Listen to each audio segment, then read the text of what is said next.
kagubatan ng Amazon, ang pinakamalaking rainforest sa buong mundo. Mas malawak pa kung pagsasamahin ng dalawang malahiganting Congo Basin at Indonesian rainforest. Subalit mayroong isang misteryong bumabalot dito na hanggang ngayon ay hindi maipaliwanag ng agham. Ang tinaguriang Shanay Tinpishka, isang ilog na pumapatay. Walang biro, hindi maipaliwanag ng mga siyentipiko ang kababalaghan sa ilog na ito. Kung nais mong lumawak ang iyong pag-iisip at lumalim ng lubusan ang iyong pangunawa, sama-sama nating halongkatin ang misteryo sa kagubatan ng Amazon at hanapin ang sagot sa katanungang, totoo ba?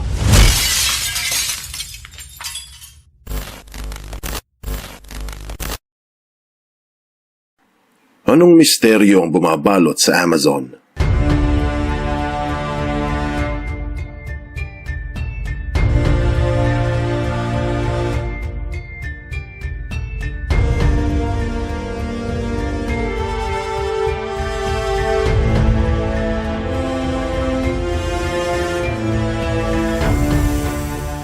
Nagsimula ang kwento noong mga taong 1500s. Isang sundalong Kastila ng mga konkistador mula sa salitang conquest o manlulupig ang napadpad sa bandang ibaba ng Amerika noong panahon na sinakop ng mga Espanyol ang bansang Peru.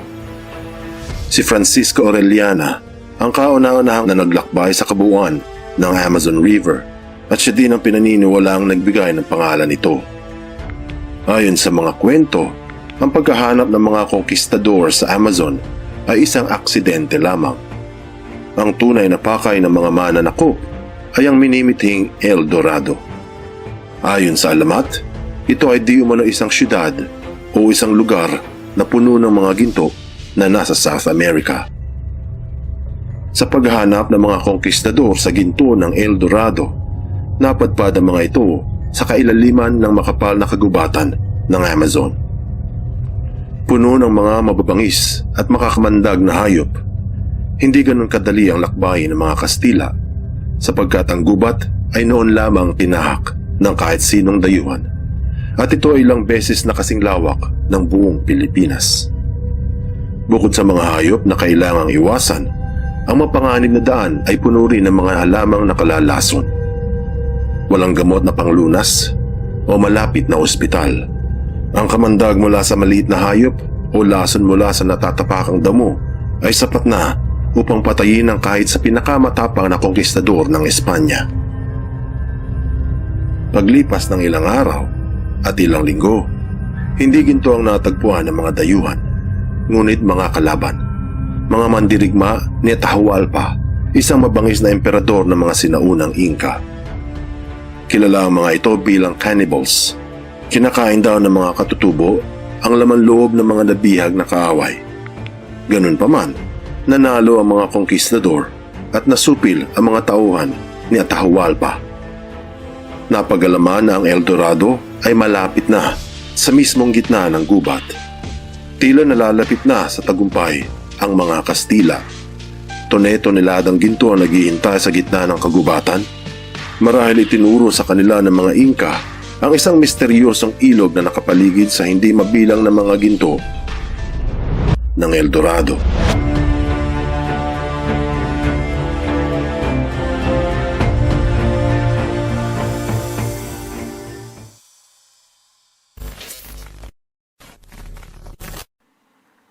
Natagpuan nga ba ng mga Kastila ang syudad ng ginto?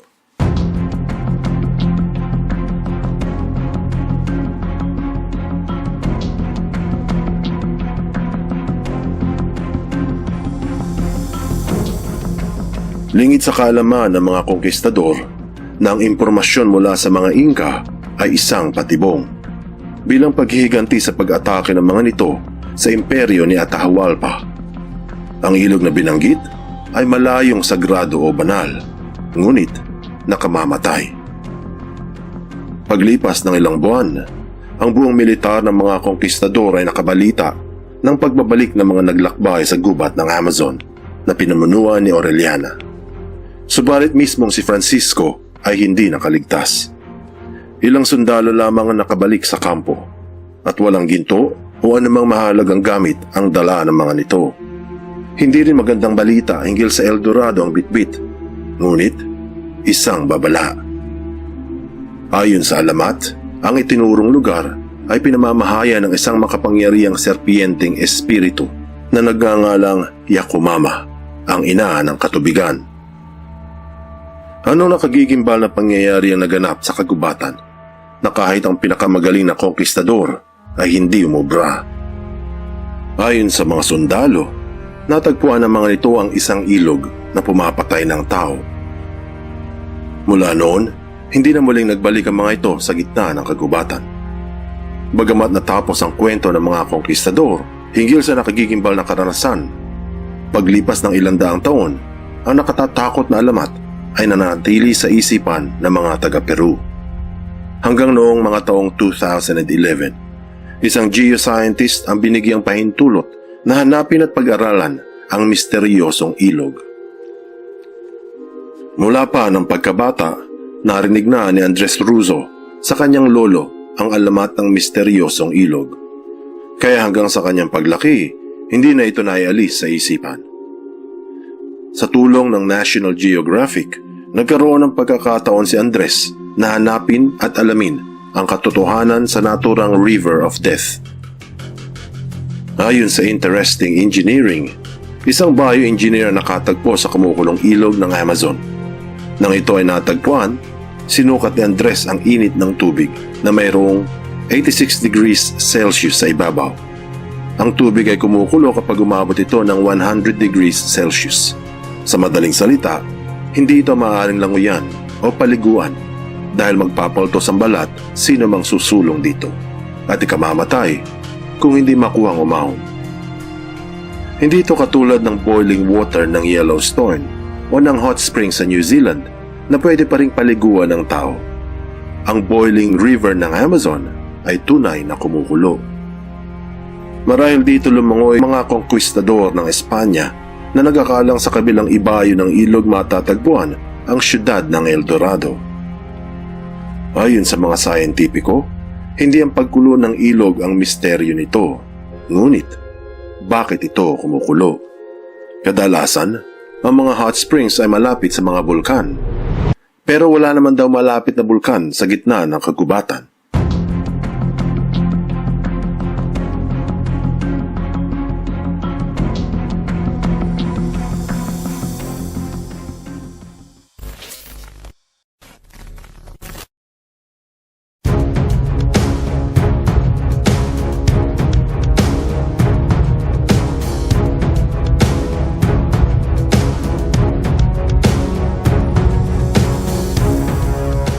Ayon sa Forbes, isang anomalya raw ang kumukulong ilog ng Amazon dahil walang init na maaaring panggalingan ng tubig. At kung mayroon man, dapat lahat ng ilog sa Amazon ay mainit. Ayon sa ulat, ito lang daw ang ilog na kumukulo sa buong kagubatan. Ganon din ang sabi ng AccuWeather na matapos pag-aralan ng agham ang kumukulong tubig ng Amazon, isa pa rin itong misteryo. Ayon naman sa Science Explorer, bukod tangi sa buong mundo ang kumukulong ilog ng Amazon.